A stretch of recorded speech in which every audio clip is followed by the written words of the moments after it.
para a nossa mesa 4, Direitos Sociais em Risco na Pandemia. Deixa eu verificar se todos já estão na sala aqui. Nós temos todos aqui na sala. Perfeito. Boa tarde, doutora. Bom dia, doutora Alessandra Camarano, doutor José Estrela Martins, doutor Max Maciel. Passo a palavra ao doutor Max Maciel. Bom dia a todos. Bom dia, Alessandra Camarano. Bom dia, José Estrela, Afonso. É com enorme prazer que estão participando desse grandioso evento, o 7º Enatra, né, capitaneado aí pelo amigo Gleidson Soares, o presidente da Anatra, coordenado também pelo doutor Luiz Gomes. Um belíssimo trabalho, um evento grandioso que a advocacia merece, mais ainda hoje. Todos nós, advogados e advogadas trabalhistas de todo o Brasil, está de parabéns, né? Os desafios são enormes e vários. Muito se tem feito, né? Mas muito ainda se tem a fazer. Todos nós somos fundamentais para toda e qualquer conquista afeta a nossa profissão. E como sempre a Alessandra diz, né? Lutar e resistir sempre, né? Nessa luta que a gente vem em defesa dos direitos sociais, em defesa de toda a advocacia trabalhista, que juntos somos mais fortes, né? Vamos tratar desse tema importantíssimo, que é os direitos sociais em risco na pandemia, né?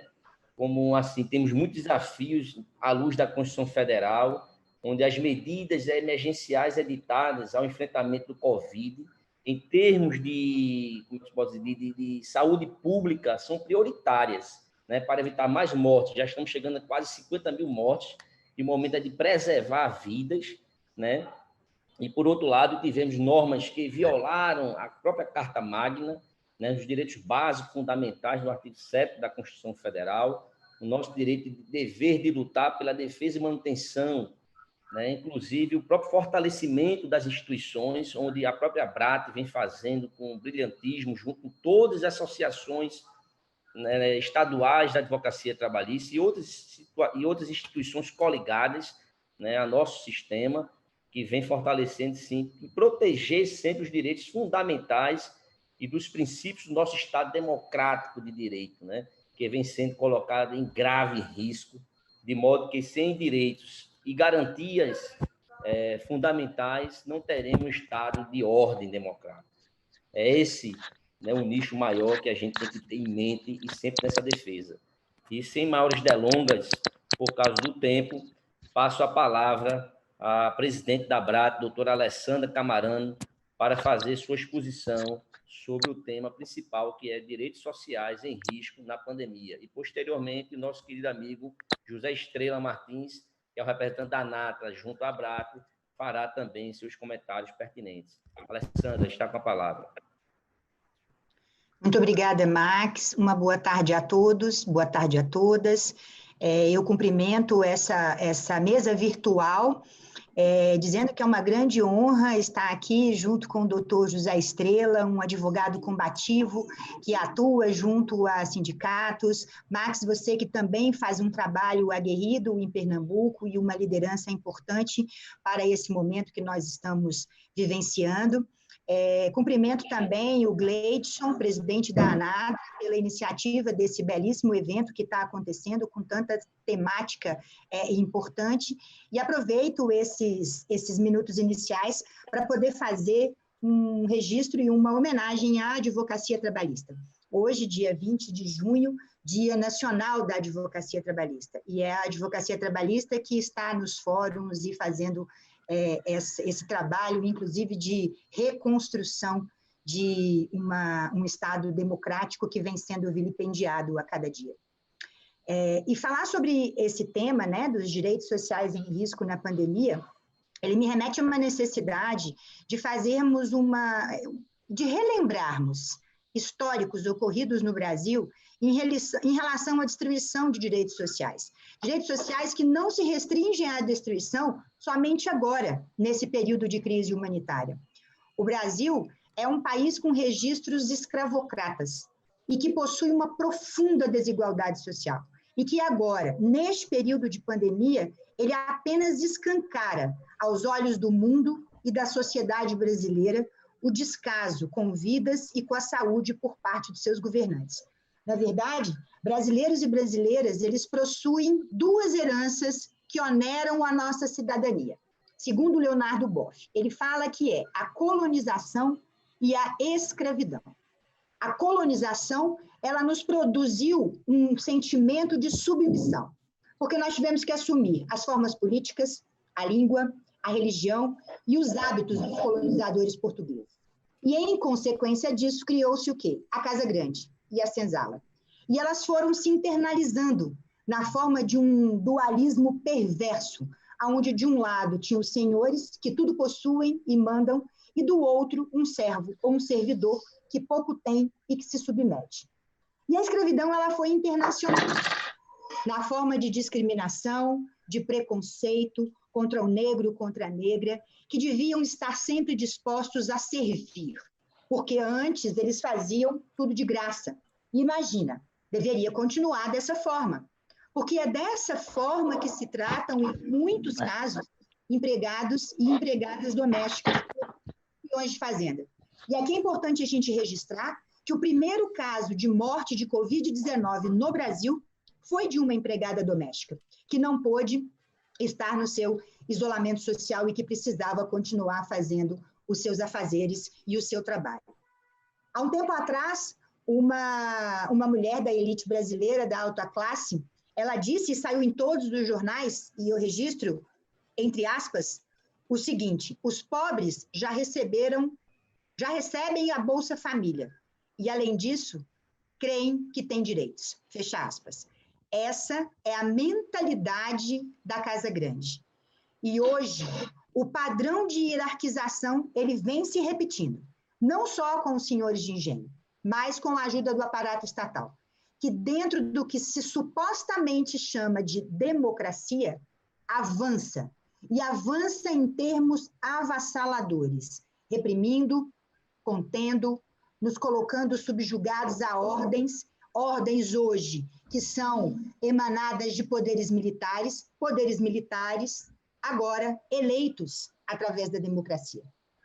E a gente pode fazer registros recentes, antes mesmo do período de pandemia, e que representam esta desconstrução dos direitos sociais e que já vinham acontecendo. O descaso com o meio ambiente, por exemplo, e isso foi refletido nas queimadas na região amazônica, isso foi refletido no óleo que ficou espalhado pelas praias do Nordeste. Também um descaso absoluto com os direitos das mulheres, dos negros, dos transexuais e tantos outros.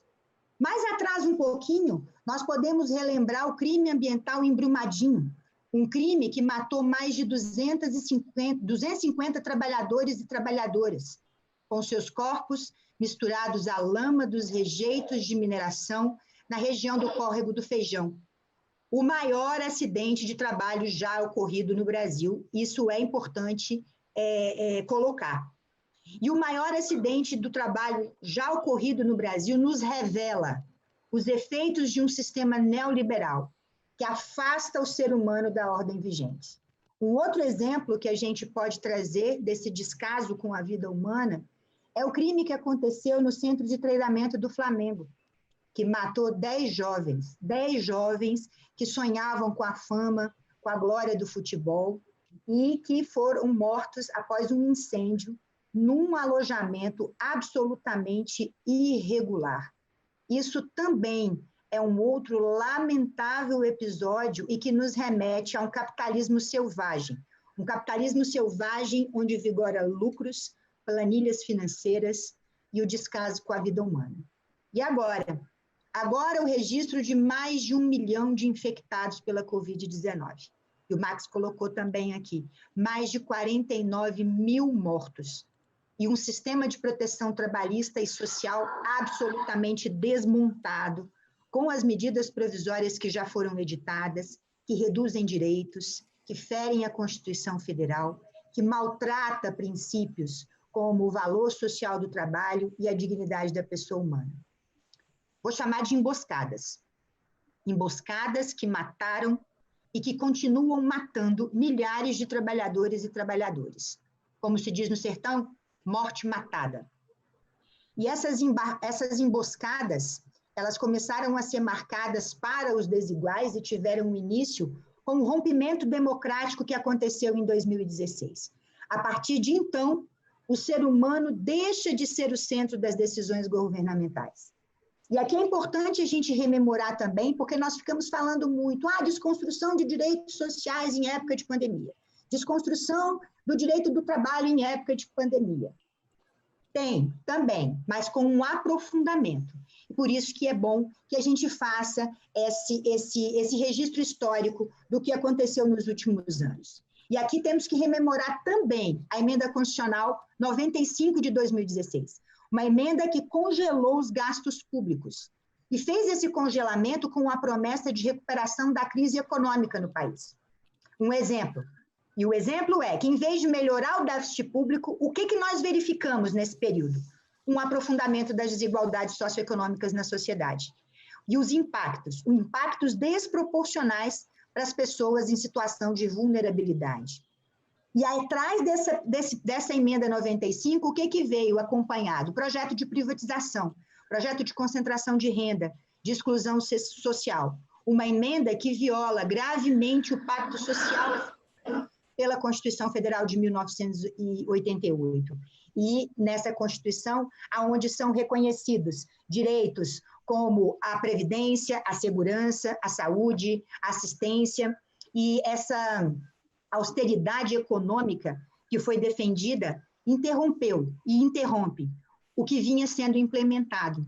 Enfraqueceu e enfraquece e limita os investimentos em políticas sociais e fragiliza toda a rede de proteção social. E aí vem acompanhado dessa emenda constitucional a reforma trabalhista. A reforma trabalhista que, da mesma forma, assodada de tramitação, sem o devido diálogo social, ela é implementada num período curto de 6 meses e aonde vigora o quê? A asfixia dos movimentos sindicais, a precarização e a dificuldade de acesso ao poder judiciário trabalhista. E nesse caminho todo colocado, entre crimes, tragédias, cortes orçamentários, assodamento, em 2019, no início de 2019, a gente se depara com o quê? Com ameaças de extinção da Justiça do Trabalho. Com a MP 873, não sei se os senhores lembram, uma MP que tentou retirar os tubos do movimento sindical. A MP da Liberdade Econômica, até uma PEC de extinção da Justiça do Trabalho e do Ministério Público do Trabalho. E outras tantas legislações criadas para a destruição do sistema protetivo. O fatiamento das atribuições do Ministério do Trabalho, por exemplo. E aí, neste ano, em que a nossa jovem Constituição completa 32 anos, o que a gente vivencia? Mais uma tentativa de desconstrução desse arcabouço legislativo naquilo que lhe é mais caro, naquilo que representa o limite para o exercício do poder, o fio condutor. Um fio condutor que consta dos capítulos de direitos e garantias fundamentais e que coloca o ser humano no centro, que coloca o trabalho como eixo básico, um direito fundamental, social, o fundamento da ordem econômica, que é afirmado pelo primado do trabalho como base da ordem social. E nesse diálogo que a gente está tratando, é importante estar relacionando práticas estatais que foram criadas e que fomentam o retrocesso social e que beneficiam o exercício do capitalismo, mas o exercício de um capitalismo que desumaniza, e um capitalismo onde a informalidade e a precarização elas se tornam mecanismos vitais do desenvolvimento econômico. Um desenvolvimento econômico que retira o ser humano da base central e coloca o ser humano como um mero penduricário. E aqui a gente pode falar dos trabalhadores por aplicativo. E agora, o que nós vivemos? O Rubens Casara fala de uma democracia de fachada. Uma democracia de fachada que se vale do Estado democrático de direito, que é um sinônimo de Estado constitucional, onde os agentes estão sujeitos à lei e que devem ser coerentes com a Constituição da República. Mas o que acontece? Flexibilizações. Flexibilizações com o ardil lançado de que, dessa forma, vamos ter mais liberdade para poder fazer um molde em nossas vidas. E agora a pandemia. Uma pandemia que vem acompanhada de todo esse arcabouço destrutivo em relação ao direito do trabalho, que não é de agora. É um arcabouço que vem acontecendo desde 2016, quando aconteceu o rompimento democrático no país. E um direito do trabalho que vem sendo degradado, vem sendo fissurado, vem sendo rompido em sua espinha dorsal, que é o sistema protetivo. E o que é preciso fazer? É preciso resgatar essa obrigatoriedade do respeito aos direitos fundamentais. É preciso que se estabeleçam debates sobre a importância do valor da liberdade, que é uma conquista da humanidade. Uma liberdade como meio de exercer potencialidades da pessoa humana. E não só essa liberdade que coloca a igualdade de direitos em relação à morte, como nós temos no país hoje mais de 49 mil pessoas mortas em virtude da Covid-19. E esse aprofundamento das desigualdades sociais, ela ganha contornos, ganha holofotes com contornos absolutamente maquiavélicos agora nesse período de pandemia.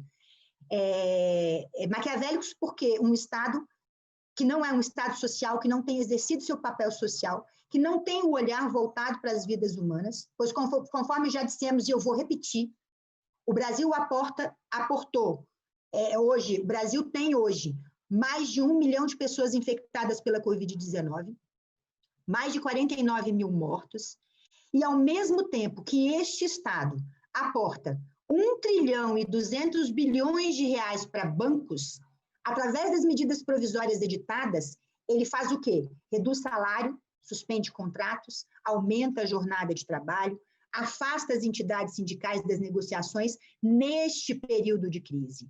As medidas provisórias já editadas em curso de votação, tanto na Câmara como no Senado, da forma, mais uma vez, assodada e com uma pressa. E em nome dessa celeridade e dessa pressa, a advocacia trabalhista também sofre os seus impactos dessa desconstrução de direitos sociais. Como? Porque em nome dessa celeridade, tentativas de imposição de realização de audiências de instrução por meios virtuais.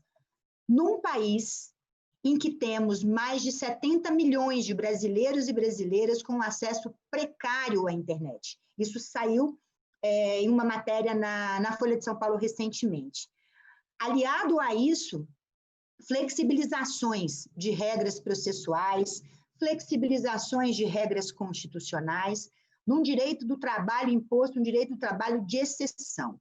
E um direito do trabalho de exceção que prejudica tanto a advocacia trabalhista como o próprio jurisdicionado. E nesse caminho de total desconstrução, com o que nós nos deparamos? Com incentivos constantes em sites de alguns tribunais, para que trabalhadores e trabalhadoras busquem seus direitos sem a presença do advogado e da advogada. Através, inclusive, de sistemas de mediações pré-processuais para tratar justamente de questões relativas à Covid-19, como nós tivemos a infelicidade de nos deparar no site do TRT da 15ª Região, que recebeu uma pronta atuação da Associação de Advogados Trabalhistas de Campinas, em conjunto com o ABRAT e outras entidades. Esses movimentos que vêm acontecendo, eles estão nos convidando a atuações cada vez mais coletivas e menos individuais. O mundo está nos convocando a agirmos como seres humanos civilizados. Seres humanos civilizados que caminham para a evolução. E neste caminho evolutivo, precisa ser deixado de lado qualquer espécie de vaidade ou necessidade de protagonismo. Porque a atuação ela precisa ser cada vez mais conjunta, cada vez mais ampla. Mas tem uma boa notícia. Neste período de desconstrução, o papel da advocacia será relevantíssimo. A justiça do trabalho ela passa a ter um protagonismo novamente. O direito do trabalho ele volta à tona. E a advocacia trabalhista ela é resistência. E ela precisa continuar exercendo essa sua resistência. Uma resistência que consiste no estudo de todas as medidas apresentadas. E essas medidas, elas devem obrigatoriamente dialogar com a Constituição Federal, com as normas internacionais do trabalho, com os princípios protetivos do direito do trabalho. É somente desta forma que a justiça social, a inclusão e a igualdade poderão ser alcançadas. E esse é o papel da advocacia trabalhista neste período de pandemia e no período de pós-pandemia. O trabalho da advocacia trabalhista será o de levar para a justiça do trabalho todas as teses necessárias que garantam a permanência de regras constitucionais sem nenhum tipo de flexibilização, que garantam a permanência de regras normativas internacionais das quais o Brasil é signatário, o respeito aos princípios do direito do trabalho, o direito do trabalho que tem um sistema protetivo, que tem como uma visão um sistema protetivo. E não permitir, jamais, que regras processuais, que prerrogativas da advocacia sejam violadas. Com isso, eu encerro a minha participação, parabenizando mais uma vez a ANATRA pelo grande evento que está acontecendo hoje, agradecendo a confiança de estar nesse espaço de fala e desejar um grande salve à advocacia trabalhista. O Brasil precisa da advocacia trabalhista. O Brasil necessita do trabalho dessas advogadas e desses advogados que são abnegados e que trabalham com uma visão pela justiça social, pela inclusão e pela igualdade. Muito obrigada.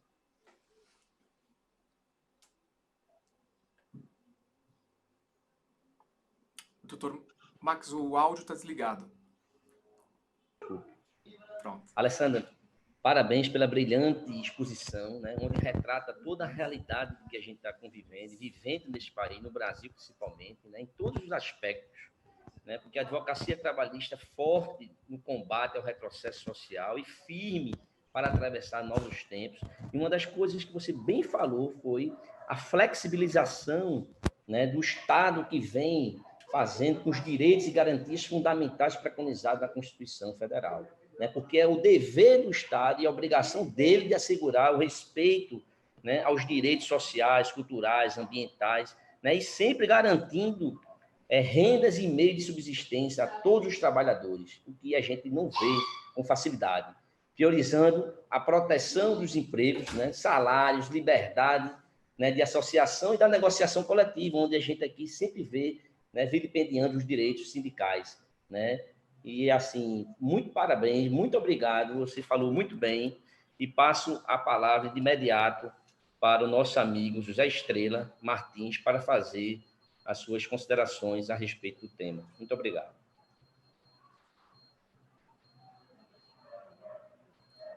O microfone, o áudio.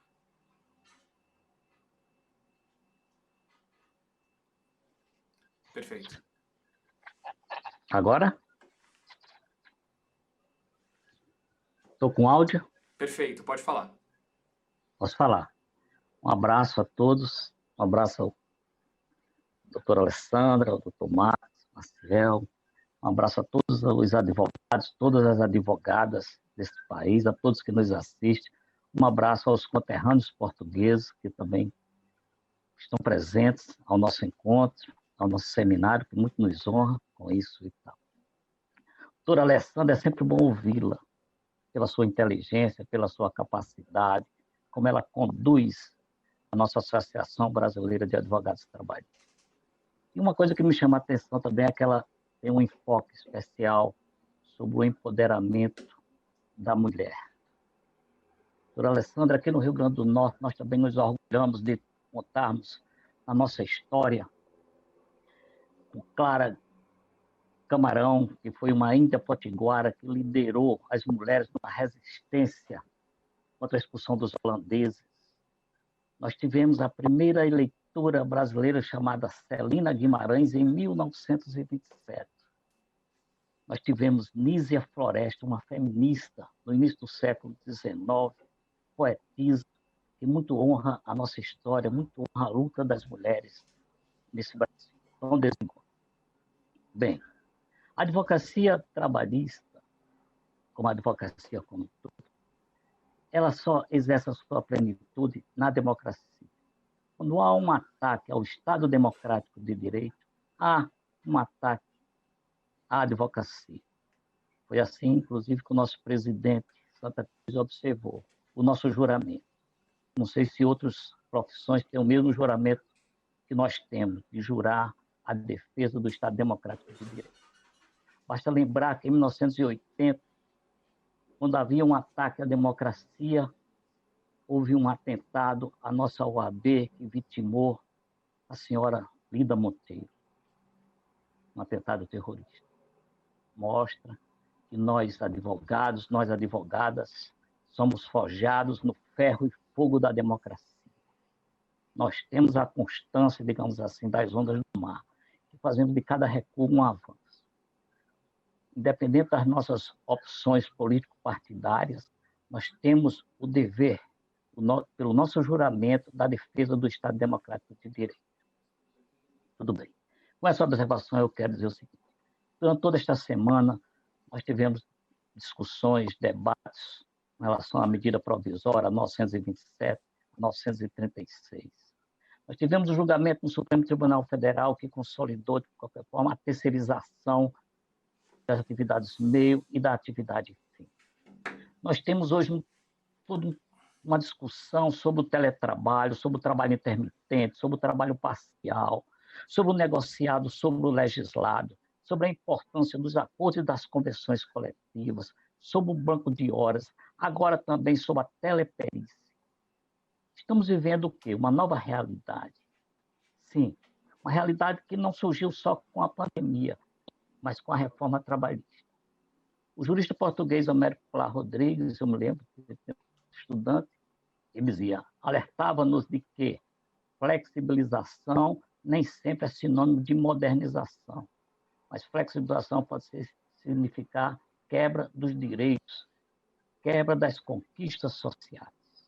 Então, sob o nome de flexibilização, o que estamos presenciando hoje, certamente é uma quebra dos direitos trabalhistas, é uma ameaça ao judiciário, é uma ameaça de fechamento à Justiça do Trabalho, que sempre desempenhou um papel fundamental na canalização dos conflitos entre capital e trabalho. É uma ameaça aos sindicatos, que é também um instrumento importante do próprio capitalismo. Basta vermos a exposição de motivos da CLT para mostrar a importância, não para o trabalhador, nada foi criado olhando exclusivamente para um setor, para o trabalhador, mas foi pelo fortalecimento da própria democracia, do próprio capitalismo. A contrário senso, estamos vendo tudo o que está acontecendo. Mas, não obstante tudo isso, surge, com toda essa crise, uma observação. A importância, a contrário senso, digo até isso, a importância de que é fundamental o sindicato forte, é fundamental uma justiça combativa, uma justiça forte, uma justiça íntegra, sem ameaças de retrocesso. Por quê? Porque isso está mostrado com a nossa participação, com a participação da advocacia, de que uma nova reforma certamente irá aparecer. É isso que eu pergunto, inclusive, à doutora Alessandra. Doutora, a contrário sempre, não vai surgir, não há uma necessidade de que uma nova reforma venha, mas uma reforma democrática, uma reforma em que haja o fortalecimento da própria justiça, do próprio sindicato, dos próprios direitos do trabalhador? É o que eu digo. Muito obrigado.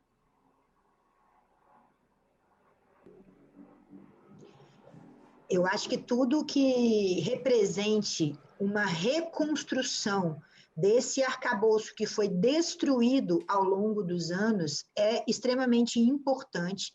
Já existe em andamento no Senado Federal, com o senador Paim, o Estatuto do Trabalho. A gente tem acompanhado, eu estou vendo aqui que o painel está encerrado, mas depois a gente pode estar tratando sobre essa questão eu posso entrar em contato com o senhor para poder lhe passar, mas existe um Estatuto do Trabalho sendo trabalhado lá na Comissão de Direitos Humanos do Senado Federal. Obrigada. Um abraço.